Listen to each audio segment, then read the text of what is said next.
नमस्कार. ज्ञानगंगा भारत या यूट्यूब चॅनेलवर आपल्या सगळ्यांचे हार्दिक स्वागत आहे. आज आपण महाराष्ट्रातील संतांची कामगिरी, त्यांची माहिती व त्यावर आधारित प्रश्न बघणार आहोत. आणि ही माहिती व प्रश्न तुम्हाला TET व CTETसाठी अतिशय उपयुक्त ठरणार आहे. त्यासाठी व्हिडिओ तुम्ही शेवटपर्यंत बघा. चला तर आपण बघूया महाराष्ट्रातील संतांची कामगिरी यांच्याबद्दल माहिती. शिवाजी महाराजांपूर्वी महाराष्ट्रात श्री चक्रधर स्वामी, संत नामदेव, संत ज्ञानेश्वर, संत एकनाथ यासारखे अनेक थोर संत होऊन गेले. समतेची भावना संतांनी निर्माण केली. त्यामधले पहिले संत आहे श्री चक्रधर स्वामी. हे मूळ गुजरातमधील एक राजपुत्र होते. त्यांनी महानुभाव पंथांची स्थापना केली. त्यानंतर त्यांनी नीळाचरित्र हा ग्रंथ लिहिला. नीळाचरित्र हा महत्त्वपूर्ण ग्रंथ त्यांनी लिहिला. त्यानंतरचे संत आहे संत नामदेव. विठ्ठलाचे नरसिंह भक्त, नरसी गावचे राहणारे. त्यांनी अनेक अभंग रचले. संत ज्ञानेश्वर बरोबर ते महाराष्ट्रभर फिरले. तसेच ते पंजाबात सुद्धा गेले. संत ज्ञानेश्वर यांचा जन्म सन 1275 आपेगाव येथे झाला. आपेगाव येथे संत ज्ञानेश्वरांचा जन्म झाला. निवृत्तीनाथ व सोपानदेव हे त्यांचे बंधू. मुक्ताबाई ही त्यांची बहीण होती. ज्ञानेश्वरांनी मराठी भाषेतून ज्ञानेश्वरी हा ग्रंथ त्यांनी लिहिला आणि आळंदी येथे त्यांनी समाधी घेतली. तर संत ज्ञानेश्वर यांनी कोठे समाधी घेतली? तर आळंदी येथे त्यांनी समाधी घेतली. संत एकनाथ हे पैठणचे राहणारे होते. त्यांनी अनेक अभंग, ओव्या व भारुडे लिहिली आहेत. प्राणीमात्रावर दया करा असा उपदेश केला. तापलेल्या वाळवंटातील मूल उचलून घेतले. समतेची, ममतेची भावना लोकांमध्ये बिंबवली. संत तुकाराम हे देऊगावचे राहणारे होते. संत तुकाराम त्यांचे किराणा मालाचे दुकानही होते. अनेकांना कर्जमुक्त केले. भजन कीर्तन करीत त्यांनी लोकांमध्ये समतेची भावना रुजवली. तसेच शिवाजी महाराज त्यांच्या कीर्तनाला सुद्धा जात असत. तुकाराम गाथा हा ग्रंथ संत तुकारामांनी लिहिला. कोणता ग्रंथ लिहिला? तर तुकाराम गाथा हा ग्रंथ त्यांनी लिहिला. समर्थ रामदास गोदावरी काठी जाम या गावी रामनवमीच्या दिवशी त्यांचा जन्म झाला. मूळ नाव त्यांचे नारायण होते. तर यावर सुद्धा तुम्हाला प्रश्न विचारू शकतात की संत रामदास यांचं मूळ नाव काय होतं? तर मूळ नाव त्यांचे नारायण असे होते. दासबोध हा ग्रंथ त्यांनी लिहिला. कोणता ग्रंथ लिहिला? दासबोध. त्यानंतर त्यांनी मनाच्या श्लोकातून लोकांना उपदेश दिला.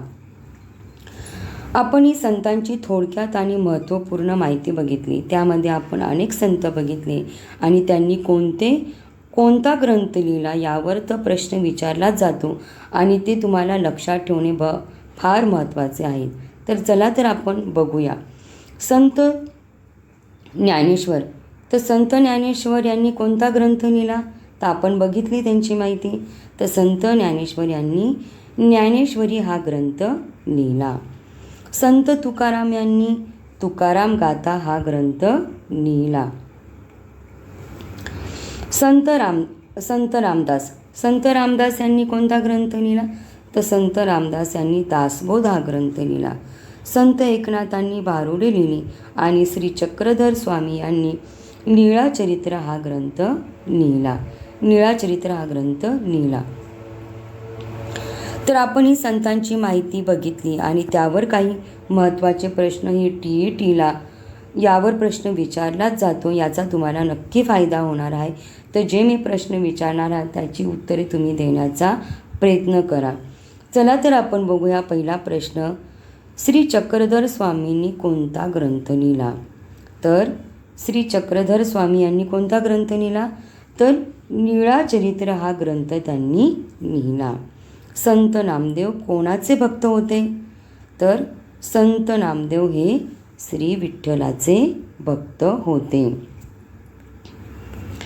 त्यानंतर बघा तिसरा प्रश्न, कोणत्या संतांनी हिंदी भाषेत पदे लिहिली आहेत? तर संत नामदेव यांनी हिंदी भाषेत पदे लिहिलेली आहे. आपण माहिती बघितली, ते महाराष्ट्राबरोबरच त्यांनी पंजाबात जाऊन सुद्धा लोकांना उपदेश केला आहे आणि त्यांनी ग्रंथ गुरुसाहेब यामध्ये सुद्धा संत नामदेवांची काय आहे पदे लिहिलेली आहे आणि लोकांना त्यांनी उपदेश केलेला आहे. त्यानंतरचे संत आहे, त्यानंतरचा प्रश्न आहे, शीख लोकांचा कोणता धर्मग्रंथ आहे? तर शीख लोकांचा गुरु ग्रंथ साहेब. तर मी तुम्हाला सांगितलं आहे संत नामदेव हे पंजाबात गेले आणि त्यानंतर शीख धर्मामध्ये सुद्धा गुरु ग्रंथ साहेब या ग्रंथात सुद्धा संत नामदेवाची पदे लिहिलेली आहेत. त्यामुळेच यावर सुद्धा प्रश्न विचारला जाईल. तर शीख लोकांचा कोणता धर्मग्रंथ आहे? तर शीख लोकांचा गुरु ग्रंथ साहिब हा ग्रंथ आहे. पाचवा प्रश्न आहे, ज्ञानेश्वरी हा ग्रंथ कोणत्या भाषेत लिहिला आहे? तर ज्ञानेश्वरी हा ग्रंथ मराठी भाषेत लिहिलेला आहे. लोकांना समजेल, आपली मराठी भाषा ही आपली बोलीभाषा आहे. तर ज्ञानेश्वरांनी लोकांना उपदेश हा सोप्या भाषेत समजायला पाहिजे, त्यामुळे त्यांनी ज्ञानेश्वरी हा ग्रंथ मराठी भाषेत त्यांनी लिहिला. त्यानंतर आहे 6वा प्रश्न, संत ज्ञानेश्वर. जसं संत ज्ञानेश्वर यांनी ज्ञानेश्वरी हा ग्रंथ लिहिला आहे, तर संत रामदासांनी कोणता ग्रंथ लिहिला आहे? तर संत रामदासांनी दासबोध हा ग्रंथ लिहिला आहे. 7वा प्रश्न, आळंदी ज्ञानेश्वर म्हणजेच ज्ञानेश्वरांनी कोठे समाधी घेतली? तर आळंदी येथे. तर तसेच संत एकनाथ हे कुठले होते? तर संत एकनाथ हे पैठणचे होते. कुठले होते? पैठणचे. त्यानंतर आहे शेवटचा प्रश्न आहे 8वा, सामर्थ्य आहे चळवळीचे, जो जो करील तयाचे, हा संदेश कोणी दिला? तर हा फार महत्त्वाचा प्रश्न आहे. हा